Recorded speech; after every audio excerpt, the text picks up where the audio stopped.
पिछले 8-10 वर्षों से भारत में बड़ी अजीब बातें हो रही हैं।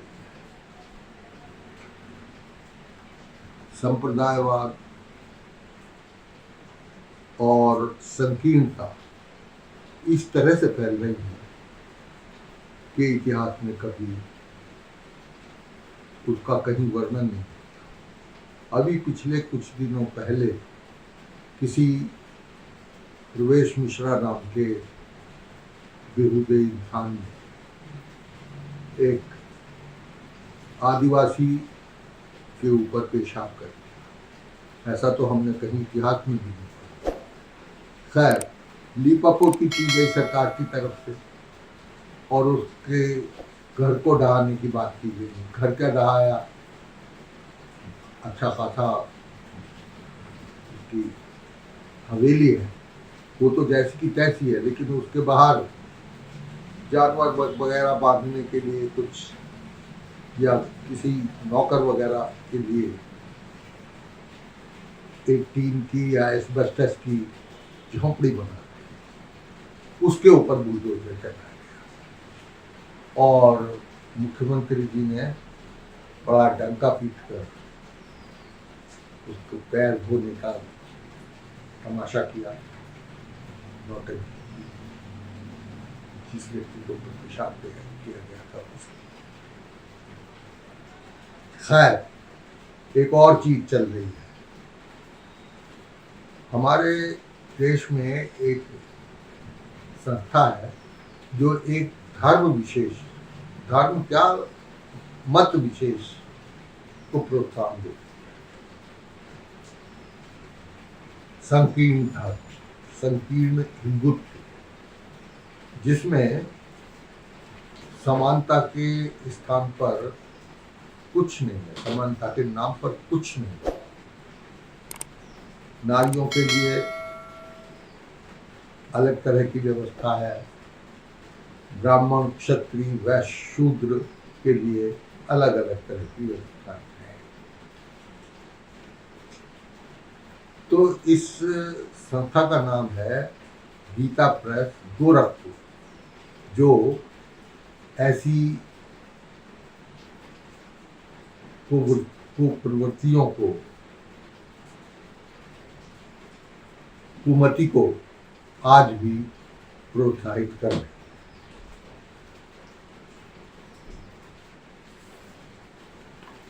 गीता प्रेस गोरखपुर का यह एक मेरे पास ग्रंथ है, ये पुराण है, मार्कंडेय पुराण और ब्रह्म पुराण। इसमें एक कल्याण का लेख छपा है और वो लेख करीब समझिए कि 46-47 के आसपास लिखा गया होगा। मेरठ के थे एक श्री मदन गोपाल जी सिंह, जिन्होंने वो लेख उस वक्त कभी लिखा था, लेकिन संवत 2050 में उसको हमारे गीता प्रेस गोरखपुर के इस मार्कंडेय पुराण में पुनर्मुद्रित किया गया, दोबारा इतना महत्व दिया गया उसको। और उस लेख में ये कहा गया है कि अंत्यजों को, यानी दलितों को, मंदिर में प्रवेश ना करने के आदेश हमारे शास्त्रों में दिए गए हैं। इसलिए उनके मंदिर प्रवेश पर रोक लगी रहनी चाहिए। साथ ही उस लेख में ये भी कहा गया है कि अस्पृश्यता या छूतछात तो प्राकृतिक रूप से चली आई है, उसको हम नहीं रोक सकते। खैर, उस पर हम अलग से बात करेंगे कि क्या तर्क है, क्या कुतर्क है, क्या है। लेकिन अभी तो हम सिर्फ एक चीज पूछना चाहते हैं। प्रधानमंत्री जी ने बड़ी तारीफ की है कि गीता प्रेस हमारे देश में क्या महान कार्य करती है, जरा हमें ये बताया जाए।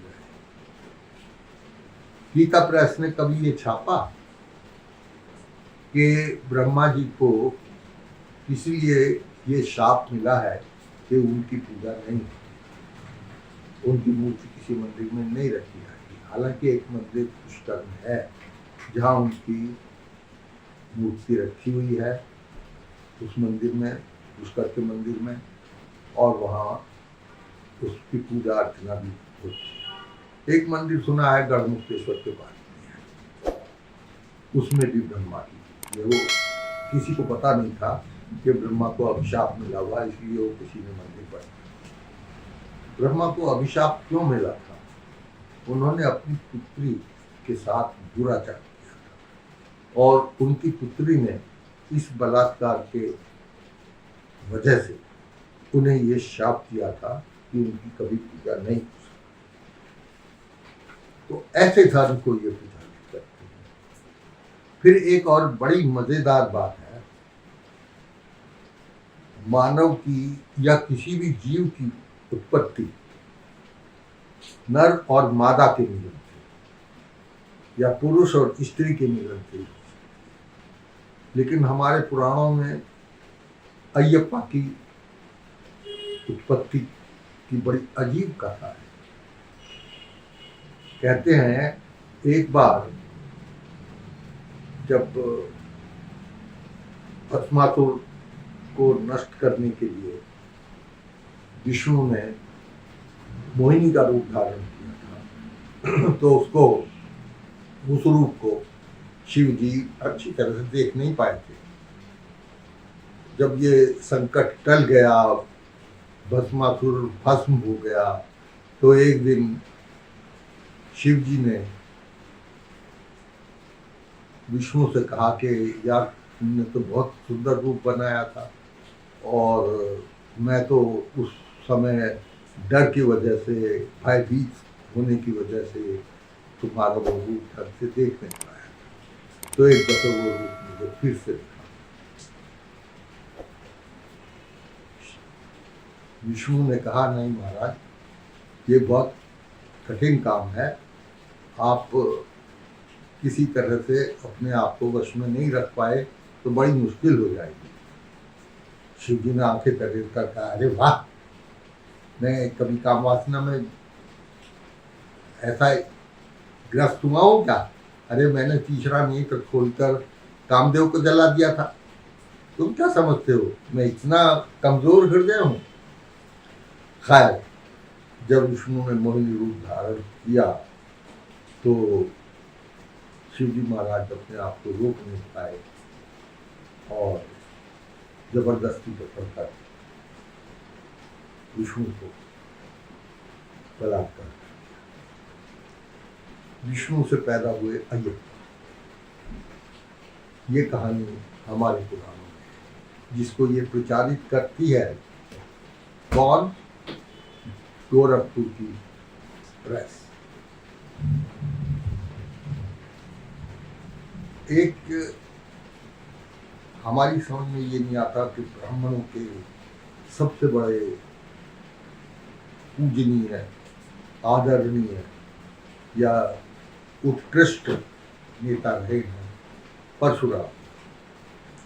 अब परशुराम जी तो हमें लगता है कि जायज औलाद, पता नहीं जमदग्नि के थे या नहीं थे, क्योंकि जमदग्नि को ये पता था कि उनकी पत्नी रेणुका के सहस्बाहु के साथ अवैध संबंध और वो सहस्बाहु से शत्रुता रखते, तो उन्होंने अपने बेटे, उनके 4 बेटे थे, 4 बेटों में सबसे बड़े से कहा कि आप सहस्बाहु का विनाश करो। बड़े बेटे ने माने, दूसरे ने भी इनकार किया, तीसरा भी तैयार नहीं था, चौथा सबसे छोटा पुत्र था परशुराम, उसने कहा ठीक है मैं उसका संहार करता हूँ, और उन्होंने सहस्बाहु का संहार कर दिया। सहस्बाहु को अपना शत्रु मानते थे, इसलिए कि उनकी माँ के साथ, यानी परशुराम की माँ के साथ सहस्बाहु के नाजायज संबंध। तुलसीदास ने भी इस प्रकरण को लिखा है कि जब धनुष भंग हुआ था और परशुराम और लक्ष्मण का गर्मा गर्म संवाद हुआ था। तो उस वक्त परशुराम ने कहा था कि सुनहु राम यही शिव धनुष होगा, सहस बाहु सम सो रिपु। इसका मतलब सहस बाहु जो था वो उन्होंने इसीलिए उसका प्रभाव किया कि उसकी परशुराम की यानी परशुराम की माँ से उसके साथ नाजायज था। फिर वो कहते हैं कि अगस्त्य ऋषि बहुत बड़े ऋषि थे। अगस्त्य ऋषि ने समुद्र को पी लिया था, लेकिन अगस्त्य के ऋषि के विषय में इन पुराणों में ये भी लिखा हुआ है कि उन्होंने शंबर की कन्या से विवाह के लिए धन प्राप्ति की जब कोशिश की और कोई राजा इतना धन उनको देने के लिए तैयार नहीं हुआ, तो दो भाई थे असुर, वातापी और इल्व। उन भाइयों की ये कथा थी या ये उनका की प्रथा थी कि वो इल्वल बड़ा भाई था और वातापी छोटा भाई था। तो वो वातापी को मारकर काटकर जिस आदमी को खिला देता था उस आदमी की मृत्यु हो जाती थी और वो इल्वल को दोबारा जीवित कर लेता। इल्वल को नहीं, वातापी। तो अगस्त ऋषि जब इल्वल से धन मांगने गए शंबर कन्या की शादी में खर्च करने के लिए, तो उन्होंने कहा ठीक है, मैं आपकी दावत करता हूँ, आप खाइए, भोजन कीजिए और उसके बाद आप जितना कहेंगे उतना धन मैं आपको दे दूँ।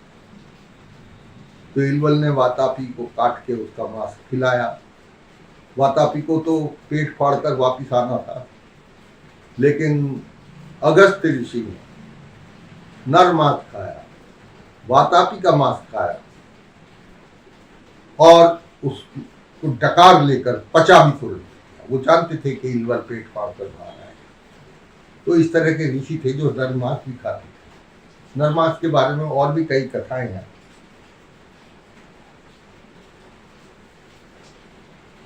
एक चीज और हमें समझ में नहीं आई, ये भी बताए जरा गीता पर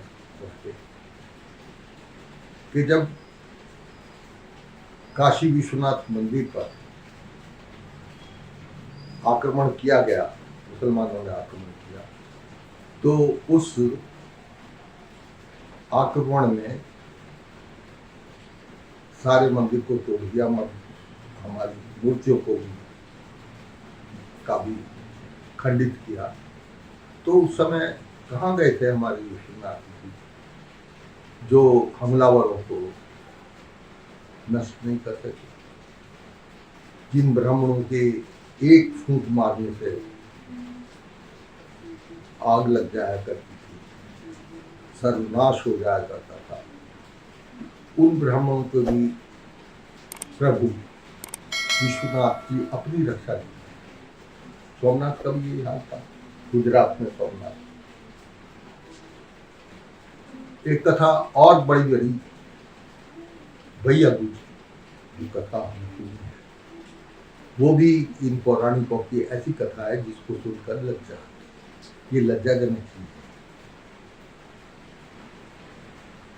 भैया दूज के पीछे एक कहावत है, ये तो ऋग्वेद के 9वें मंडल में वर्णन है कि यम और यमी भाई और बहन, परंतु उनके आपसी संबंध पति पत्नी जैसे। एक बार जब प्रणय निवेदन यमी ने जब से किया, वो द्वयज का दिन था, अमावस्या के बाद दूसरी द्वयज कार्तिक मास में जो आती है वो दिन। यम ने कहा नहीं बहन, अब हमें ये गंदा काम नहीं करना चाहिए, सारे संसार में इससे निंदा होती है, तो हम इस काम को छोड़ देंगे। दोनों में बड़ी बहस हुई, पूरा हुआ। एक अध्याय है, मंडल है पूरा, जिसमें ये सब किया गया है। तो उसके बाद क्या हुआ कि